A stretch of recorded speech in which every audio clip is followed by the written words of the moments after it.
दिलीप कुमार साहब के जाने से सिनेमा और अभिनय की दुनिया में एक युग की, एक सदी की समाप्ति हो गई। बल्कि मैं तो ये कहूँगा कि अभिनय सम्राट के निधन से शायद देश का अभिनय अनाथ हो गया। दिलीप साहब एक पूर्ण अभिनेता थे, एक ऐसी शख्सियत जिनकी बगल में चुपचाप कुछ देर बैठने से भी एक एक्टर एक्टिंग के बारे में बहुत कुछ सीख सकता था। उनकी फिल्में देखकर, उनकी एक्टिंग देखकर हिंदुस्तान का हर कलाकार, छोटे से छोटा और बड़े से बड़ा सुपरस्टार, एक्टिंग के बारे में बहुत कुछ जान पाया। उनकी एक्टिंग की छवि कहीं ना कहीं आपको हर कलाकार में देखने को मिल सकती है। वो एक्टिंग का सबसे बड़ा और सबसे महत्वपूर्ण इंस्टीट्यूशन थे। उनके जैसा पूर्ण कलाकार न कभी आया है, न कभी आएगा और न कभी आया था। On A personal note, I lost a mentor, a friend, a guide and an acting गुरु। मैंने स्कूल से भागकर पहली फिल्म जो देखी थी वो गोपी थी, और मुझे याद है कि टिकट खरीदने के चक्कर में भीड़ में अपनी नाक भी तोड़वा ली थी, लेकिन मजाल है खून बहता रहा। लेकिन तब भी मैंने फिल्म अंत तक देखी। मैंने मधुमती तकरीबन 18 बार और राम और श्याम 40 बार देखी है। फिल्म कर्मा के सेट पर जब उनसे पहली बार मुलाकात हुई तो मैं तकरीबन 1 घंटे तक उनको ताकता रहा, यहाँ तक कि सुभाष घई साहब मुझे किनारे पर ले गए और बोले कि भाई तू मेरी फिल्म का विलन है, ये दिलीप साहब को ऐसे प्यार से घूरते रहोगे तो मुश्किल हो जाएगी।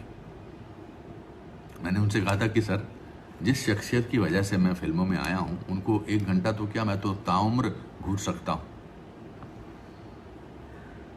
मेरे पहले शॉट के बाद जब दिलीप साहब ने सुभाष घई साहब से कहा कि लाले ये तो बड़ा डेंजरस एक्टर आया, ही विल गो फार, तो मुझे लगा कि अब तो मुझे एक्टिंग का सबसे बड़ा पुरस्कार मिला है और अब मुझे दुनिया की कोई ताकत नहीं रोक सकती है।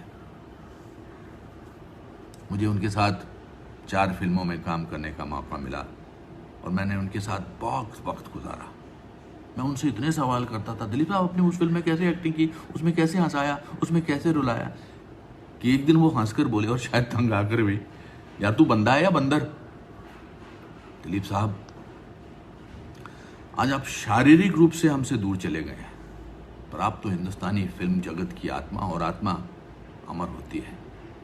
आने वाली सदियों में जब भी भारत का कोई भी कलाकार एक डायलॉग बोलेगा या एक्टिंग का एक भी एक्सप्रेशन देगा तो हमें उसकी एक्टिंग में आपकी झलक जरूर नजर आएगी।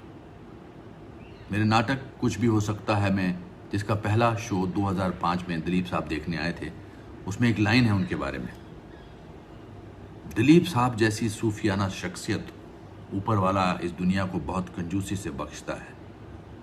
हम सब आपके मुरीद हैं। अलविदा और शुक्रिया दिलीप साहब। And Saira ji, a warm and affectionate hug to you. Nation is with you in this grief and in your sense of loss.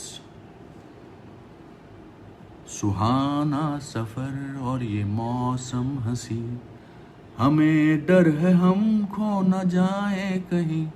हो हो हो हो हो हो।